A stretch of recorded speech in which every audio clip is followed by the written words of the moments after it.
Welcome to Flight Brothers FT, produced by Tim and Lee. Plan the flight and fly the plan. All charts courtesy of Navigraph charts, not to be used for real-world navigation. Be sure to subscribe and explore the rest of the channel for high-quality aviation content and entertainment.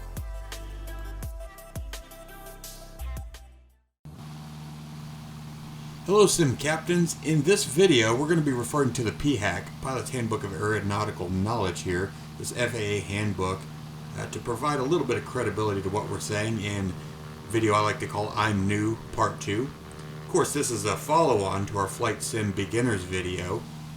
There's what it looks like there on the thumbnail. If you haven't seen it, please go take a look at that. We talked about using your sim of choice, PC requirements, whether you should build or buy, and some very basics to fly. And you can see I just put on screen there the PHAK, which is available from the FAA, and a link down below. If you like a hard copy, we also have an Amazon affiliate link. Feel free to go purchase it there if you prefer the old paper versions. We're going to get a little more technical in this video. We're going to discuss trim, flaps, fuel leaning, pitot heat, and carburetor heat as they apply. And again, we'll be referring back to this FAA manual, which is for real-world pilots, but we're going to go ahead and include it and use it as a reference for our flight simulators. And the first topic we're going to discuss is trim. Trim relieves the pilot of maintaining constant pressure on the flight controls, reduces tension, fatigue, and distractions. This is from page 6-10 of the PHAK. Feel free to go look that up if you don't believe me, but there it is. We'll show the trim tab. Of course, the trim tabs, this is how it's performed. It's a tab that moves and aerodynamically moves a control surface that it's attached to. And I've got that highlighted here on the Cessna so you can see it. And we'll show a couple different versions just to give you an idea of how that functions. So there, if the trim tab deflects down, it would move the surface up, which of course if you move the surface up on this aircraft, it would push the nose up. So we run back through the trim there. Again, all this information is incredibly detailed in the Pilot's Handbook of Aeronautical Knowledge. I encourage you to go take a look at that, download it, and read it. Prior to takeoff, we'll set our trim to a recommended setting there. And general aviation aircraft generally have a marker on the trim area. Here you can see this is the V-Flight Air Cherokee, and there's a trim indicator. These vary based on commercial aircraft, or each one is different, so you need to be familiar with it. I'm going to walk through and show some to you here. Here's an anti-servo tab, again on the V-Flight Air Cherokee 140 Modern. And you can see this actually has a stabilator, so the elevator and stabilizer, the whole surface moves, and the trim tab is functionally the entire trailing edge of this surface. I'm trying to just roll it through its range here. It's a little more difficult to see, but up toward our logo there, you can almost kind of see how it turns out. Here we hop in the Airfoil Labs King Air 350, and here's our flight deck trim function right here. Roll it up and down. Unfortunately, when we go to the exterior, I didn't get really good views of it here. Kind of trying to get this taken care of, but you can almost see the screw there toward the inside. Sorry about that. Again, really bad camera work on my part. Toward the inside there, near the vertical stabilizer, there's where the trim tabs functionally move, and this aircraft does have them on left and right. And as we pop back in here at the flight deck, I was just verifying whether I was moving those or not. You can see our trim was maxed out, nose up there, so I wasn't quite sure why it didn't show up on the exterior model. But anyway, that's where it's located on the King Air. And again, I just wanted to show you guys a different variety. I'm focusing really here on elevator trim. It's probably the highest use. We will use some aileron and rudder trim as well. Rudder trim quite a bit, maybe in high-powered turboprops. Here we slide into the flight factor. I think this was the 767. And that green area is kind of our takeoff center of gravity, the range we want to be in. And by using our elevator trim here, we can see it advances. We go to our nose up, nose down position. And it's been a while since I'd been in this aircraft, so I was looking on the iCast to see if there was one visibly shown there. Didn't find one. And here's actually how this operates on a lot of commercial aircraft, 737s, 6s5, almost every commercial aircraft. The entire control surface moves as opposed to just a tab. And I think this happens more on aircraft with larger ranges of center of gravity. You know, if you have a light aircraft or a heavy one, you're going to need to move quite a bit in there to keep it safe and accurately trimmed.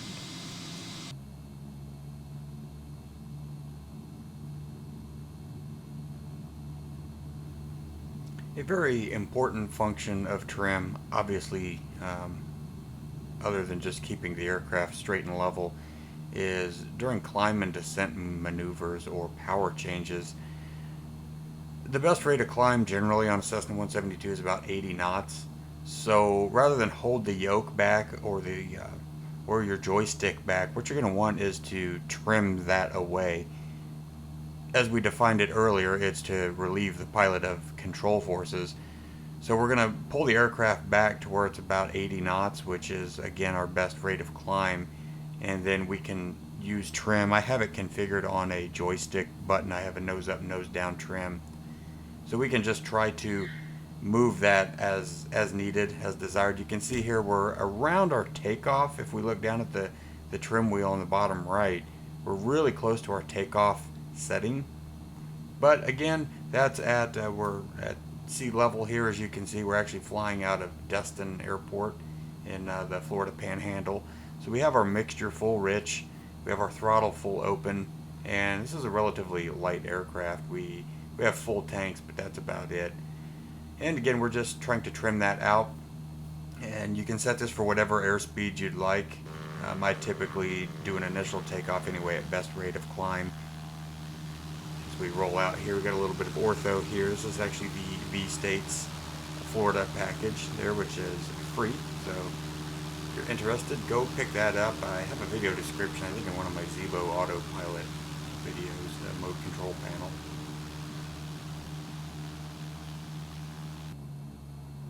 And now that we've taken off, discussed trim a little bit, I hope you have a more clear understanding. Obviously in the first video we just wanted to get you up in the air and flying in general. So now we're going to work on those finer points. The next topic we're going to discuss is fuel leaning. Most general aviation aircraft are one of two types, carbureted or fuel injected. A fuel injected aircraft such as this Cessna 172S, and we're going to trim here at a power setting of 2300 RPM, and we're going to hold it level there according to our vertical speed indicator. Again, those are part of the Pilot 6-pack that I talked about a little bit in video 1. If needed, we're going to discuss instruments in greater detail in probably video 3 or 4. But as you can see, we're set here at about 22 to 2300 RPM, and we're holding about 100 knots according to our that's knots indicated airspeed. We've got a full mixture, and our trim is slightly nose down of takeoff. And I think I actually misspoke. I think here, if I remember right, we're not going to do fuel leaning yet. We're actually going to go through some trim at different RPM. So here we can actually reduce the power slightly to 2100. Our airspeed's going to bleed off, and with that speed comes a slight loss of lift. So we're going to have to increase our angle of attack to hold altitude. And that's really what we're doing, is we're trying to hold that altitude. We're adding some nose up trim here, and we're back to 90 knots at 2100 RPM. Weather's being a little finicky there, updating. And I was kind of flying almost a holding pattern over the airport, to be honest with you. I was flying out to the east from the airport. That way I could get kind of some ground speed going east and ground speed going west. We're going to further reduce the power to 1900 RPM. So we've gone 23, 21, 19. So I was moving, around 200 RPM increments. Again, we still have mixture full rich. We're going to have to further increase that angle of attack. Again, 1900. We're adding nose up trim. So you can see there we're at about 70 to 75 knots. So that's how trim is going to affect us there as we increase or decrease speed. Obviously, if we would increase speed, we'd have to add a little bit of nose down trim to compensate. Now we're going to discuss a little bit of fuel leaning here. We're going to level at 2500 RPM. And 2700 RPM. Mixture is going to be rich, throttle full open, and we're going to see an indicated airspeed here of 128 knots. The mixture controls are discussed on page 7-9 of the PHAK. We're going to climb here. Actually, I've already done that. We're up to 4,500 feet now. We're going to reset some of our throttles, our mixtures. We're going to be taking a look at the fuel flows, the EGTs. Typically in general aviation aircraft, you're going to start leaning above 3,000 feet. That depends on the pilot's handbook, of course, or the engine manufacturer's guide. So here we're going to start leaning. We have our power maxed out. But if we look to the top left, we're going to see our engine RPM is slightly increasing. We're seeing an increase in exhaust gas temperature and a decrease in fuel flow. And when we see our exhaust gas temperature gauge max out, that means we're getting the maximum power, the maximum heat, and our fuel air mixture is optimized. This is extremely important, but you'll often run what they call rich or lean of peak. We'll discuss that a little bit further into the video here. We're going to go ahead and go rich of peak right now. So we have that max EGT. So we're going to add basically a little bit more fuel, and we should start to see that exhaust gas temperature gauge drop. We'll also see the fuel flow gauge drop. If your aircraft, the Cessna does have it, of course, but if your aircraft doesn't have this, one way to determine these values is to use your TAC.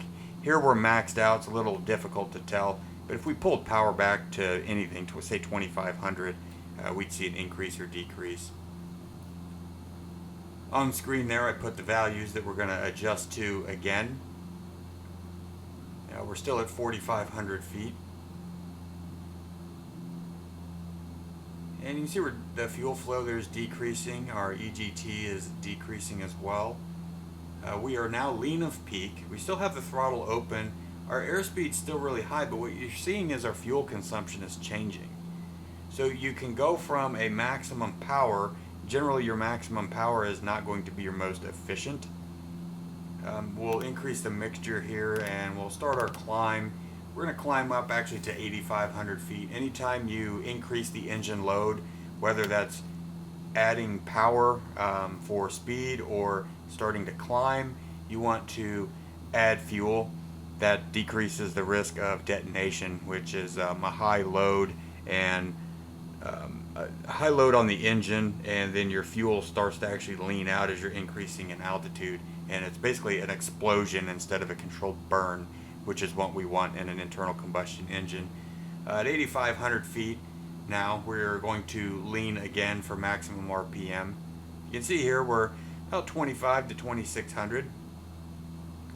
So we've gone from 3 different altitudes here.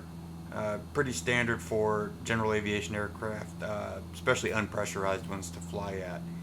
So we can take a look over on the far left. You'll see the fuel flow there, and we're actually down to about 7 gallons per hour now. Still showing 100 and about 10 knots indicated, ground speed of 112. So you can see as your speed increases, you actually start burning almost more fuel.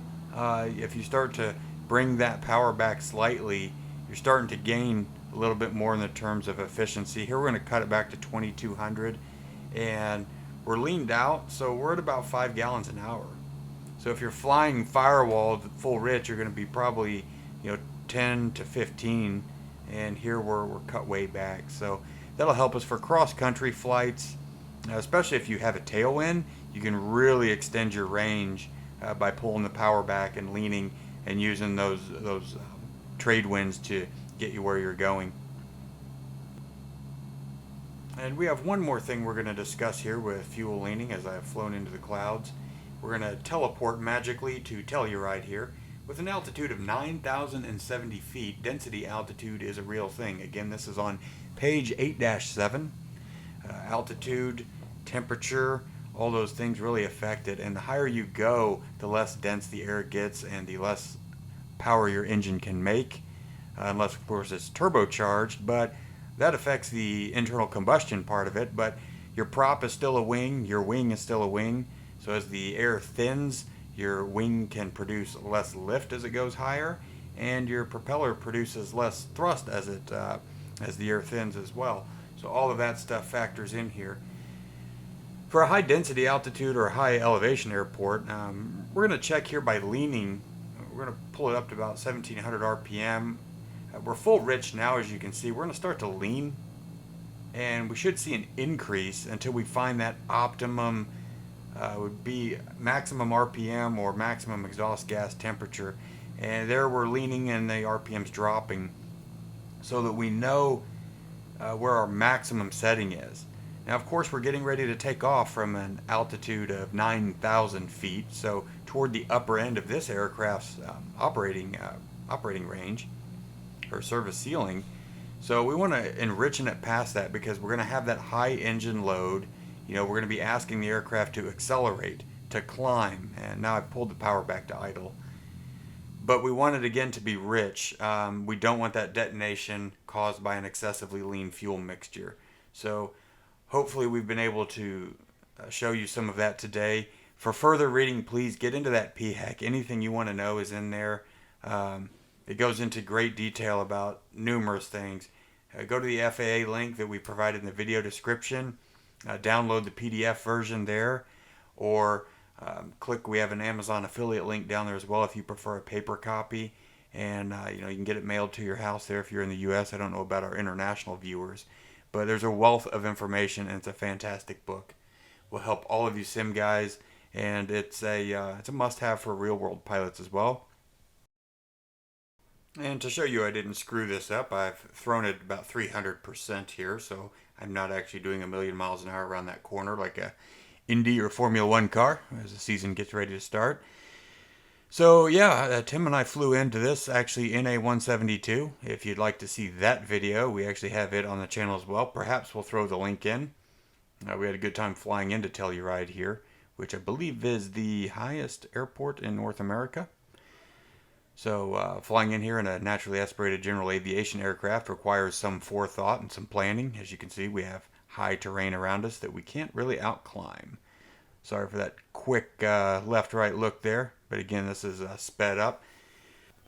And now we're going to move to the next subject that we have on our list. Flaps. Flaps are high-lift devices attached to the trailing edge of the wing, increasing both lift and induced drag for any given angle of attack.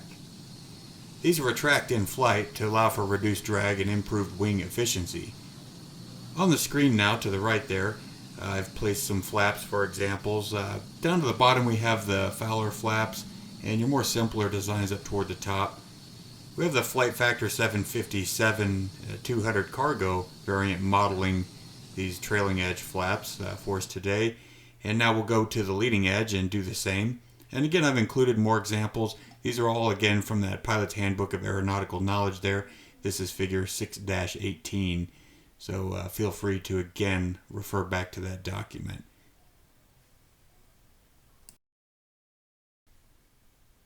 And now we'll show a few visual cues here. If you look at the aircraft on the left has flaps up. Aircraft on the right has full flaps in landing configuration.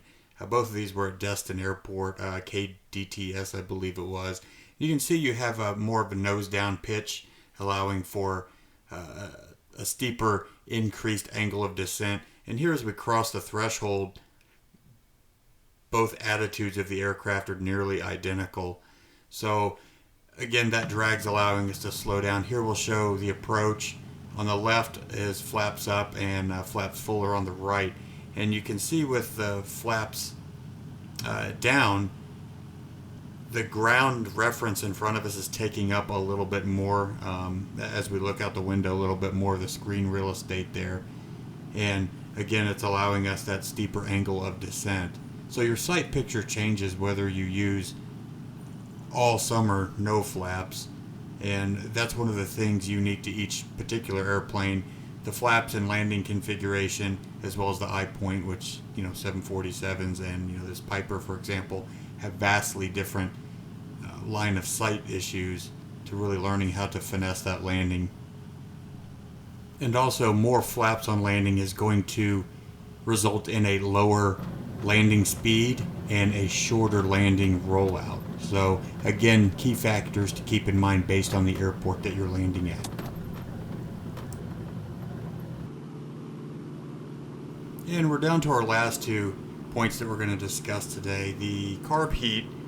I was flying around, actually this was in Canada, I believe around Winnipeg if I recall, flying around in this Piper trying to pick up some carb icing to display the carb heat.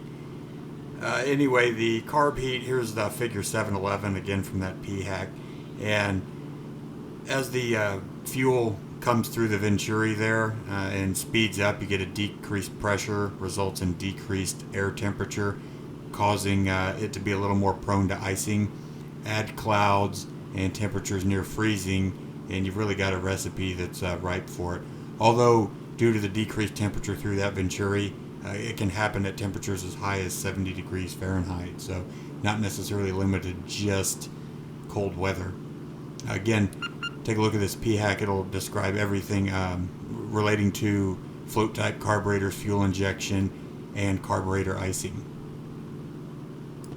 Another point to add to this during your pre-flight or pre-departure checklist is when you add carb heat, you're looking for an RPM drop as the air heats up in the inlet. The air is less dense, so you'll actually get a decrease in engine RPM indicative that the carb heat is working. Some aircraft do have a carburetor temperature gauge that might be a clue here. As I was flying around, I was really looking for some airframe icing. I was definitely trying to hunt through that for you guys, but was unsuccessful. We were in the snow, so I think we were actually too cold. I needed a temperature a little closer to freezing as I kind of pounded through the clouds here, looking again for that visible moisture. And a final thing, pitot heat. This is on the Cessna. Again, carb heat is not on the included default Laminar 172 as it's fuel injected. You can go into the theory of the fuel injection and carburetors in this manual. Figure 8-1 here, we talk about the pitot heat. And there's resistive elements in the pitot probe. So as cool, moist air enters that the pitot tube, it could freeze inside there, resulting in your pitot tube icing up. So the pitot heat uses those resistive elements, warms that probe up, and keeps that ice from building up in there. An indication of a freezing probe would be generally a steady decreasing indicated airspeed on your gauge or primary flight display. As that ice starts to get in there and freeze and slowly build up, it's kind of like a slow clog forming. At your earliest onset, go ahead and flip that on. Hopefully it clears it out. If not, hopefully you have kind of maybe some pitch power settings that you can kind of default back to and get the aircraft back on the ground. And as we wrap up today, Tim and I would like to thank you all for stopping by and watching I'm New Part 2. Hopefully you've learned something from us today. If you want to get more into the technical details and really learn what the real pilots are learning, go take a look at the video description below. Go ahead and go to the FAA website, download the Pilot's Handbook of Aeronautical Knowledge. If you want a paper copy, again, we have Amazon affiliate links also listed below. And hopefully, if this is something you're interested in, please let us know, and we'll continue to make some more videos in this series. I'm having a good time doing it. It takes a little bit of effort to do all the research and back everything up, but hopefully you've enjoyed it. Hopefully you've learned something. Again, Tim and I are just trying to grow the sim community here, and hopefully that's worked out well. If you haven't followed us on Facebook yet, please go to Flight Brothers FT. Give us a like over there. On Twitter at FlightFT. And we're also on Instagram at FlightFT2019. Until next time, plan the flight and fly the plan.